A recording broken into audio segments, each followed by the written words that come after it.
Hi, and welcome to This Week in Triathlon. We're coming to you from Folsom, California, and my name's Andreas. I'm here with Kevin Tedonio, co-creator and co-host. How you doing, Kevin? I'm doing great.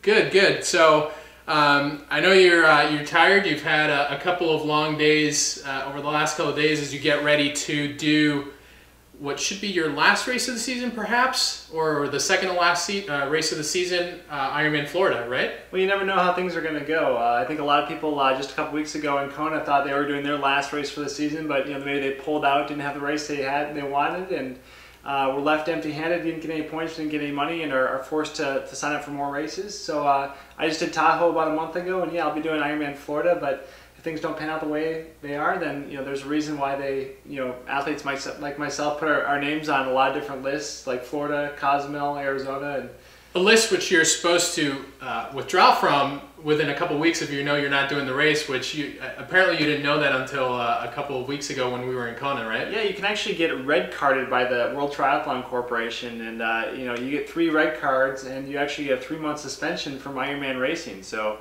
that was new to me, and just to any of our pro athletes that might be watching today, just to make sure you send Heather Fuhr just a quick email and just let her know that you won't be racing if you're signed up for a race. Well, having said that, we do want to get into a few things today. We're going to talk about the new world marathon record. We're also going to get into the remainder of the schedule for the season, and also how to plan your schedule in 2014 and maybe some potential options for races that may not all be Ironman branded. So there's a lot to talk about that. But let's get into the 2-hour world marathon record topic. Obviously, it was just broken by Wilson Kipsang, and I was hoping that we would disagree on this just for argument's sake and just so that we could go back and forth. But I'm pretty sure we're both going to agree on the fact that it's going to be real tough to break the 2-hour record. Yeah, it seems like every time the world record gets close or someone breaks the world record, the debate goes back to, can anyone ever go under that 2-hour mark? This is really similar in context to Roger Bannister going under 4 minutes for the mile. People thought it couldn't happen. People thought it was impossible. People thought it was too fast. Your heart would explode. And the 2-hour mark right now, just last month at the Berlin Marathon, Wilson Kipsang beat Patrick McCow's record from 2011 at the same marathon. Actually, the last 5 times the world record has been broken, it's been at the Berlin Marathon. So they have the course back. They do a great job with the pace setters there. Wilson Kipsang went 2:03.23. He's considered to be one of the best marathoners in the world right now after his bronze medal in London last year. But still, we're 3 minutes and 23 seconds off 2 hours. Yeah, and just to give an idea of folks what that means in terms of pace. I mean, we know they're running at an incredibly fast pace to begin with.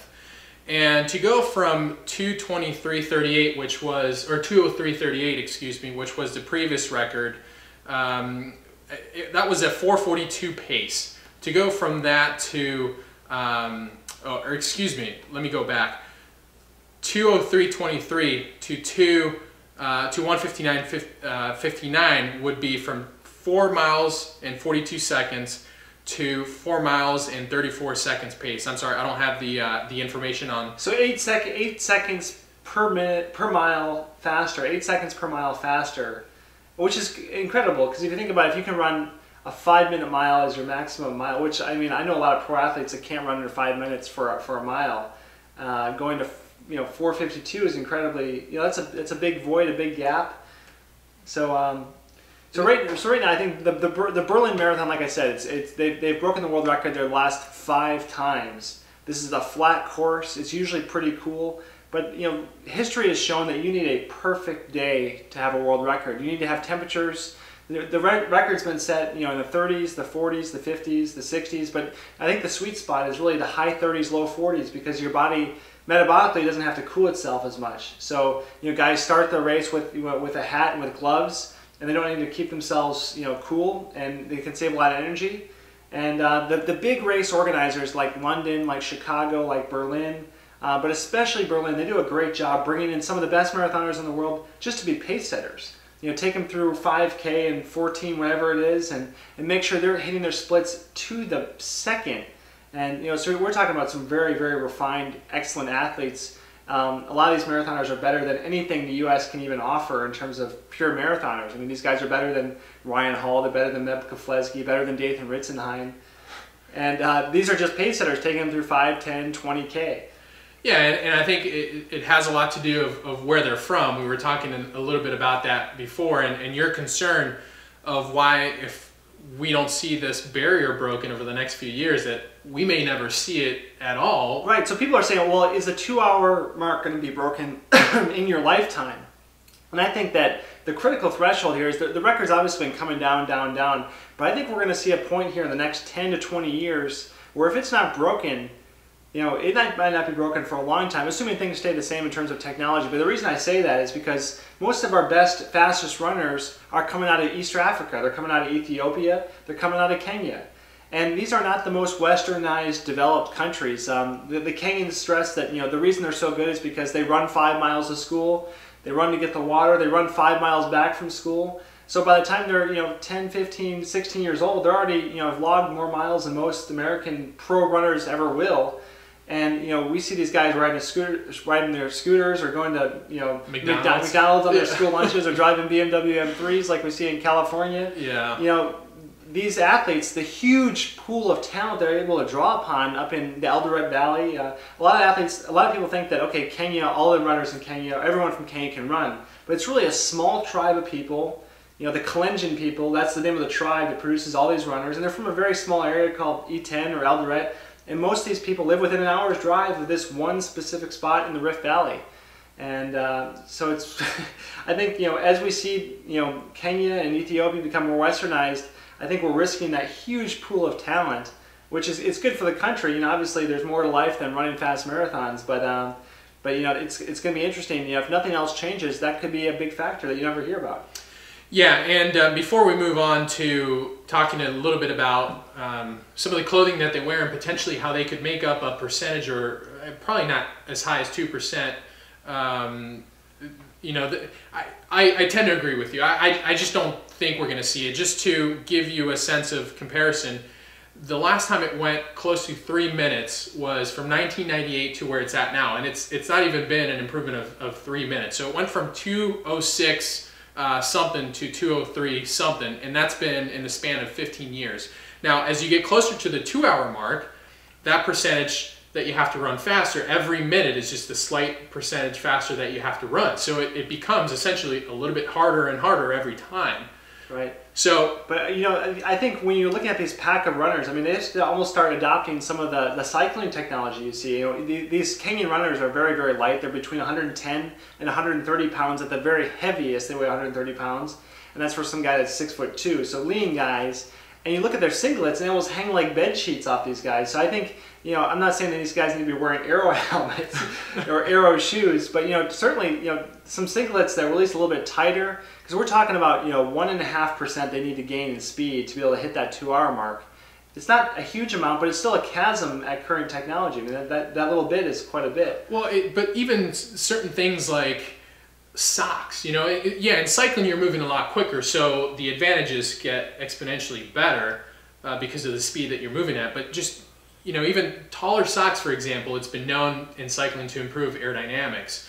Not that they should wear shoe covers, but some sort of bootie or just leggings or something like that where it increases the aerodynamics, even if it's by 0.5%. I mean, 0.5%, it helps. And what was interesting, when Wilson Kipsang set the record this year, it wasn't perfect conditions. It was quite windy, so it shows that he was probably had the pace to maybe, you know, had the talent to maybe even go under 2 hours, 3 minutes if it was perfect conditions. But that's what you need. You need to have perfect conditions. You need to have no wind. And the courses that are qualified, or that you can qualify for a world record on, they have to be a loop course in nature. They can't have more than a certain amount of net downhill. So when we saw like Jeffrey Mutai a couple years ago, and Moses Mosop run 2 hours, 3 minutes and 2 seconds at Boston, even though it was a world record, technically it doesn't count because there's a little bit too much net downhill in Boston. It's a point-to-point course, and they had a huge tailwind. And I'm assuming that's why it has to be a loop course, because if for some reason you have a tailwind, you should theoretically have to run back against that as a headwind. So if that's what the standard is, I mean, you need to have a perfect day, no wind, very, very cool. And that being said, it needs to be a team effort. This isn't one guy on the velodrome doing an hour record on a bike. This is a team of guys. Wilson Kipsang had a fleet of guys in Kenya. He paid his guys that he was training with that he knew were going to be his pace setters. He'd buy them tea, he'd buy them shoes, he'd put them up in lodging and accommodations, making sure they were treated well, because he knows that these are the guys that are going to be dragging him along for the first 30K of the race. And it's not until the last 10 or 15K at the most where he's going to be on his own.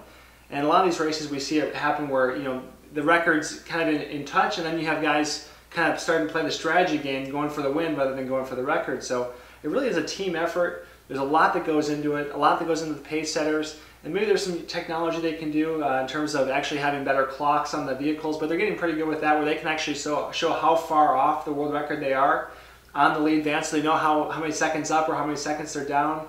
You see the guys handing water bottles around each other in the pack as they're running.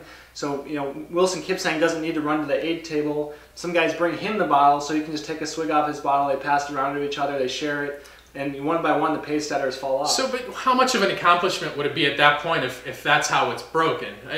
You know, in my opinion, it takes a little bit away from, I mean, it's an incredible feat. And we could have a show entirely devoted to this. So, you know, we're gonna move on in a little bit, but we could have we could go back and forth. But in my opinion, it would take a little bit away from it if it's a collective effort. Yeah. And I think if some company were able to say, okay, whoever breaks that barrier, we'll pay him $15 million or something insane like that. I think it could potentially happen sooner than we would expect it. But then again, you know, how much of that would go on, because you could, even if you split the prize money amongst 10 guys that collectively help, you know that. And we know we're talking about 1.5%. We know that, you know, with the latest doping products, I mean, you can easily get 1.5%. So use some blood boosting drugs like darbepoetin or EPO, and, you know, that 1.5%. You know, you get 10 guys in the pace group, you know, doping, then it can be done. You know, right now with current technology, it's just, you know, obviously that's not how you break. It doesn't really matter at the end of the day, you know. Do the people running back in the pack with the 50,000 athletes at like Chicago, do they really care that some guy's going under 2 hours? And I think, you know, some people do care. You know, it was a huge feat when Roger Bannister went under 4 minutes as compared to, you know, walking on the moon. I mean, it's right up there. So I think the 2 hour mark, it's going to be one of those human barriers of just, you know, what people can do with their bodies. Yeah, and I guess maybe to end it is, perhaps it's better that it's not broken, because what else would we talk about if they do break it? So anyway, so you know, we do have other stuff to talk about. So why don't we move on and talk about the rest of Ironman? Rest of Ironman and triathlon. It's easy to group everything with just Ironman. Obviously, they're the biggest race organizer in the business. I was actually putting together a list of all the races just for myself and my use, and I'm actually going to put this on our Facebook page, all the lists in triathlon to have a big payday for pro athletes, because there isn't really a collective list out there. And people always talk about there should be a union for triathlon. It really probably is never going to happen. It doesn't really make a whole lot of sense. But people complain all the time about WTC and Ironman and how they don't have the biggest prize purses, yet people continue to do the races. It's kind of like the crack addict complaining that the crack is too expensive. They don't get a certain benefit from the crack, but they still smoke the crack. Well, just to put an example, Ironman Florida, they have a $15,000 pro purse. I think it's, yeah, the winner at Ironman Florida, to win an Ironman, you get $5,000. And the problem is, in my opinion, pro triathletes, they can't, because there's no union and they're all independent contractors, and I'm not familiar with the legal aspects of it or the way a union can be formed or not formed, but as far as I understand, a union can't be formed as an independent contractor. So what would probably happen is a majority of athletes say, we're not going to do this race, no pros are going to show up, and then a handful of them, when they know that there's easy money to pick up or easy points to pick up, show up, you know, 3 or 4 of them show up, and they ruin it for everybody else. So I think that's really why you're not going to see the triathletes just band together and but, you know, fortunately in the last couple of years, and you know, the trend has kind of slowed since the economy took a little bit of a dive the last few years, but we saw races come up like Abu Dhabi Triathlon. Abu Dhabi has a prize purse of $250 and $30,000. That's about the same size as High V, except it's for long course athletes, so it's a huge payday. You have the Koh Samui Triathlon. I mean, who's ever heard of that triathlon? Yet the prize purse is over $150,000. We've talked about Menaman Bintan is another one. Yeah, so there's races that are around the world, and a lot of them, you need to look at, and they don't do a great job, to be honest, of marketing. So maybe they need to, send the hosts of This Week in Triathlon some information about their races, so we can get them out there, so our viewers know that they can make some money. But right now, I think most people just have it in their mindset that the box of triathlon is Ironman. Unfortunately, yeah. And they put on good races, they put on consistent races. It's more for the age groupers. But it's kind of tough to make a living when you don't get a homestay. If you place outside the top 6, basically you can't even cover your accommodations at Ironman Florida or your flight. So it's a net loss, and that's even if you are in the prize money. So. Yeah, I mean, I can't say that that it's a favorable system for pro athletes, and especially at this time of the year when there's a good group of guys and ladies that didn't necessarily perform well, as we mentioned in Kona, and they're looking to get some points while they still have the fitness, and so they're heading to a lot of these races. So you're ending competing with a lot of very talented.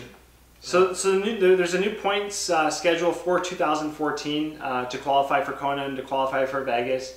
And it's very points dominant on the pointy end of the field. So if you're not in the top 3 at a regular race or top 10 for one of the championship races, you're going to get very, very few points, which is probably one of the reasons we saw a lot of athletes drop out of Kona. They can kind of save that effort. But guys like Andy Rayler, Jordan Rapp, they have 0 points. Jordan Rapp was able to win the Ironman US Championships and get 4,000 points and basically not have to race too much in 2013.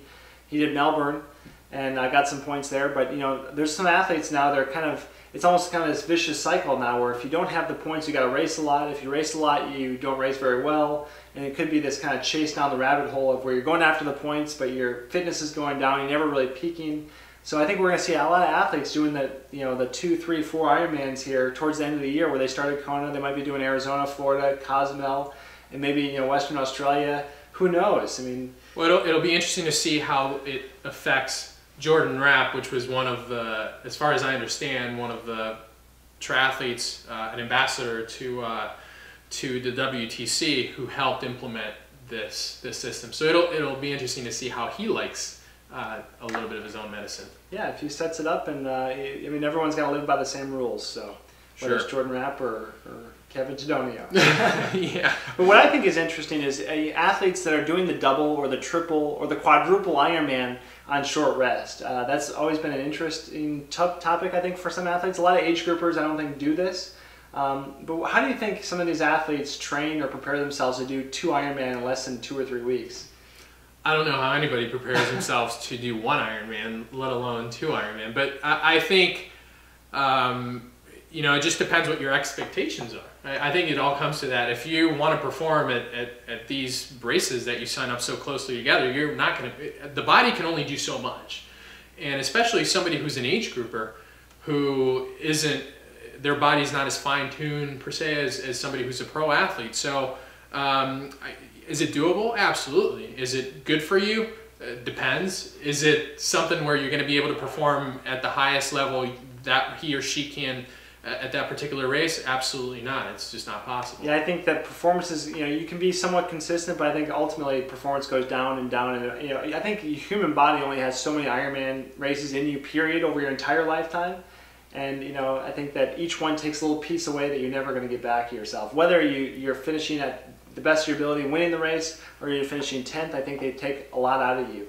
So, chasing after points, chasing after a little bit of prize money, but really it's the points right now. I think the points are the reason people are going after these races, because they want to qualify early, because they want to have that 3 to 6 month build for Kona to do well at the World Championships. And that's another topic too, is like how much, if you're not one of the top 10 men or women pros, how much does Kona make sense as a professional track? I don't know. There's a lot of talk that sponsors put pressure on athletes to go do that race. I think maybe the top 5, the top 10 might have that sort of pressure, but I'm not aware that it's such a huge priority where if you've got absolutely no chance, or if it's just going to be very hard for you to even finish in the top 15, top 20, that it even makes sense to go. Yeah. But it's interesting. We obviously saw the World Championships. We saw 2013. What I think is interesting is the athletes that are coming up for 2014 or 15. Who's coming up the pipe? Who's stepping up from ITU? Who are some of the names that we didn't see in Kona that have a chance? And I think one of those names that we have to talk about is Corinne Abraham. David Beckham. Oh no, not David Beckham. Well, we're going to get to David Beckham in a minute, but we have to talk about Corinne Abraham. Mm-hmm. Corinne Abraham, when she raced Ironman Melbourne, a light bulb went off in my head. I hadn't seen an athlete dominate in that style since Chrissy Wellington. Well, I remember you were texting me and you were like, "This is just incredible." I mean, this is the second coming of Chrissy, if not even better. And a lot of people never heard of her. I had never heard of Corinne Abraham. She's a fitness freak. You look at how ripped she is, and I think she's one of these. What do you call the lifting with your body weight and all the. I don't know.